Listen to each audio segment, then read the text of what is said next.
Hello प्यारे बच्चों, कैसे हैं आप सब। उम्मीद करता हूं आप लोग बहुत अच्छे होंगे। तो पाठ को तो अब तक हमने पढ़ लिया होगा। मैंने आप लोगों को बहुत सारी वीडियोस प्रोवाइड की हैं। टोटल शायद मैंने आप लोगों को 6 वीडियोस अब तक दे दिए, जिसमें मैंने आपको चैप्टर के हर एक सेक्शन को अलग अलग क्लासेस में पीरियड्स की तरह डिवाइड करके दिया। मैंने आपको 30 से 35 मिनट की वीडियोस प्रोवाइड की हैं, जिसके अंदर मैंने 4 वीडियो के अंदर पूरे चैप्टर को कंप्लीट कराया। 5th वीडियो जो मैंने आप लोगों को दी थी वो रिवीजन था, और 6th वीडियो में मेरे सेल्फ नोट मैंने आप लोगों के साथ एक्सप्लेन किए थे।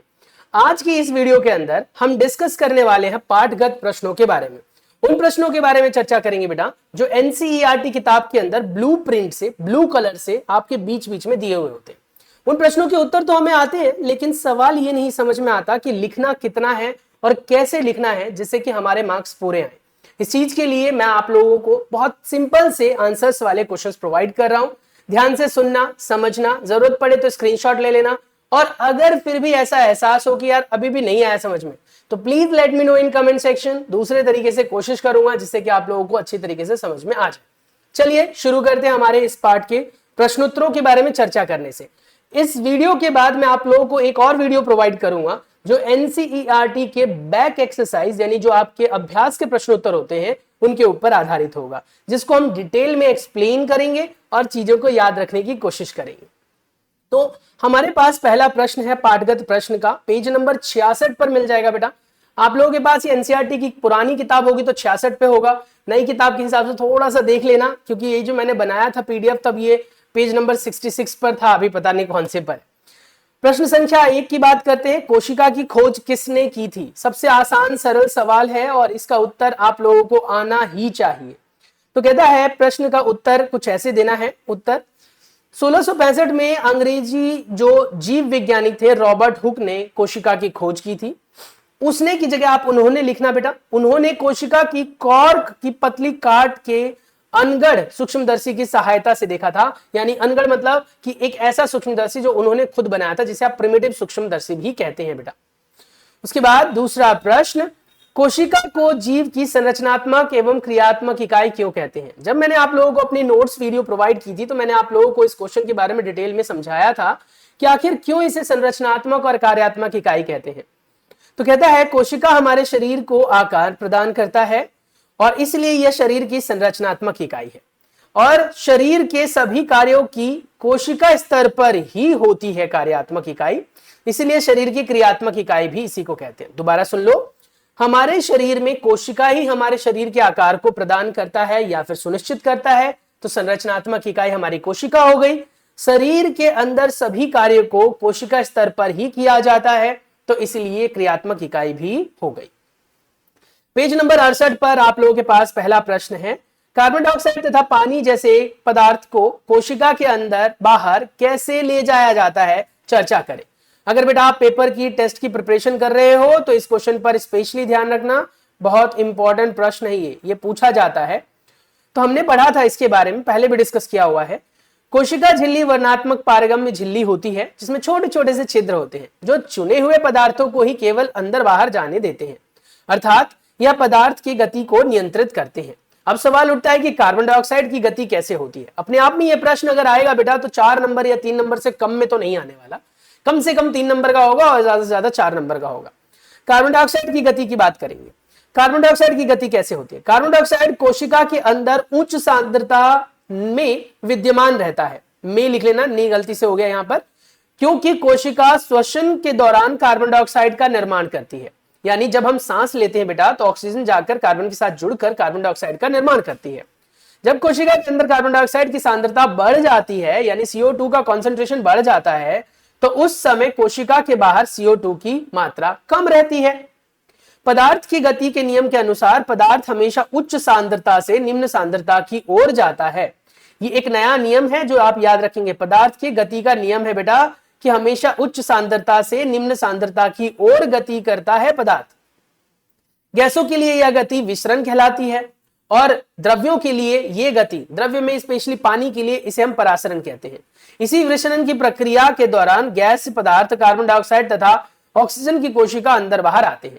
क्योंकि या चूंकि जब कोशिका के अंदर कार्बन डाइऑक्साइड की सांद्रता अधिक होती है तो बाहर जाती है, और जब ऑक्सीजन की सांद्रता बाहर बढ़ जाती है तो कोशिका के अंदर चली जाती है। इसको आप अपनी सरल भाषा में भी लिख सकते हो चाहो तो। इसके बाद है अगला प्रश्न जो हमसे पूछा गया था कि जल कैसे गति करता है। तो जल की गति की बात करें, जल भी ठीक उसी प्रकार का पालन करता है नियम जैसे गैस करते हैं।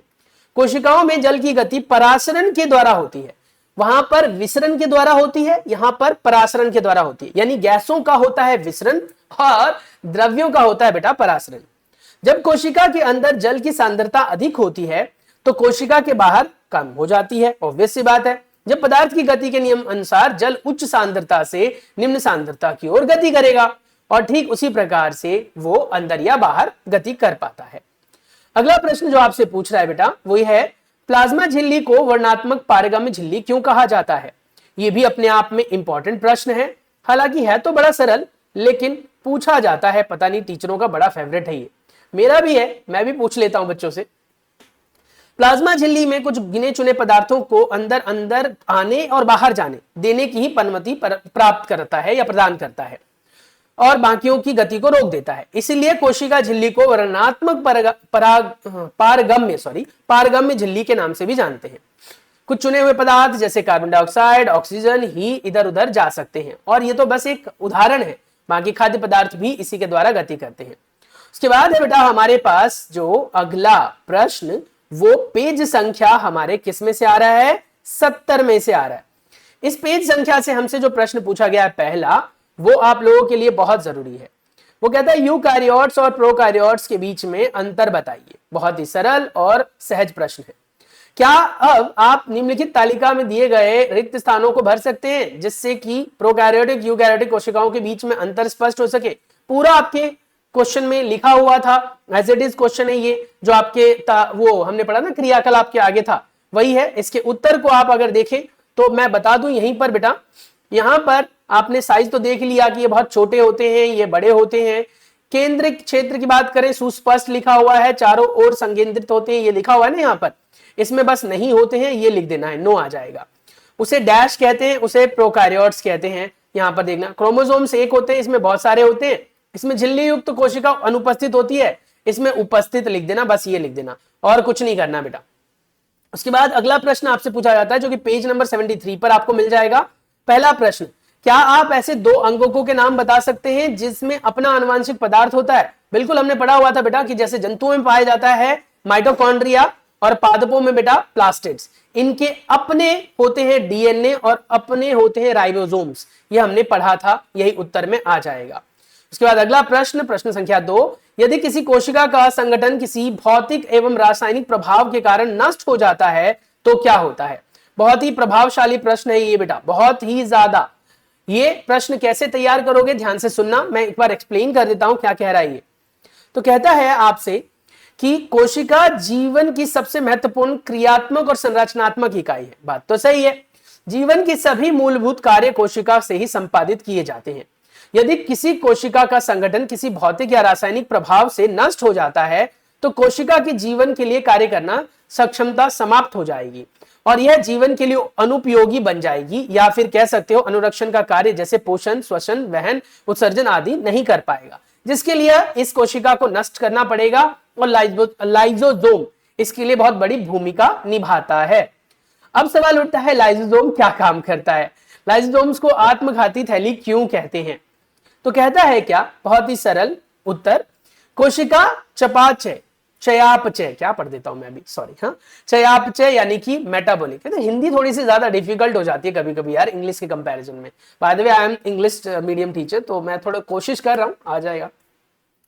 तो कोशिकीय चयापचय यानी मेटाबॉलिज्म क्या कहता है, में व्यवधान के कारण जब कोशिका क्षतिग्रस्त और मृत हो जाती है तो लाइसोसोम्स फट जाते हैं। इनमें पाए जाते हैं शक्तिशाली एंजाइम्स जो पाचित करते हैं कोशिकाओं को, इसलिए लाइसोसोम्स को आत्मघाती बैग भी कहते हैं। आत्मघाती बैग किसको कहा जाता है, लाइसोसोम्स को। उसके बाद अगला प्रश्न, कोशिका के अंदर प्रोटीन का संश्लेषण कहां होता है, तो भैया राइबोसोम्स में होता है। अभ्यास के प्रश्नावली की झलक मैं आप लोगों को अभी फिलहाल नहीं दिखाऊंगा, बाकी प्रश्न आप देख सकते हो, ये लिखा हुआ है। मिलते हैं अगले वीडियो में जिसके अंदर मैं आप लोगों से अभ्यास के प्रश्नों के बारे में चर्चा करूंगा। तब तक के लिए अपना बहुत सारा ख्याल रखिए। इन सभी प्रश्नों के उत्तर आप लोग तैयार कर लीजिए बेटा, पेपर में आने के पूरे चांस है। बाकी बाद में आप बोलोगे सर आपने कराया था हमने क्या नहीं, सॉरी आया नहीं, तो बेटा कर लो, जरूरी है, मार्क्स अच्छे लेने हैं। तो मिलते हैं नेक्स्ट वीडियो में, stay tuned, take care, bye bye.